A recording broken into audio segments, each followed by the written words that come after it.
নমস্কার, আমি আরেকটি আবৃত্তি নিয়ে এলাম। আবৃত্তির নাম সুচিকিৎসা। লিখেছেন কিশোর কবি সুকান্ত ভট্টাচার্য। বদ্রীনাথের সর্দি হলো কলকাতাতে গিয়ে, আচ্ছা করে জোলাপ নিল নস্যিনাকে দিয়ে।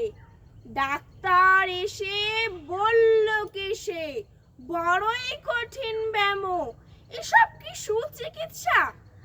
আরে আরে রামো, আমার হাতে পড়লে পরে এক্সরে করে দেখি রোগটা কেমন কঠিন কিনা, আসল কিংবা মেকি। থার্মোমিটার মুখে রেখে সাবধানেতে থাকুক, আইস ব্যাগটা মাথায় দিয়ে একটা দিন তো রাখুক। ইনজেকশন নিতে হবে, অক্সিজেনটা পরে, তারপরেতে দেখবো এ রোগ থাকে কেমন করে।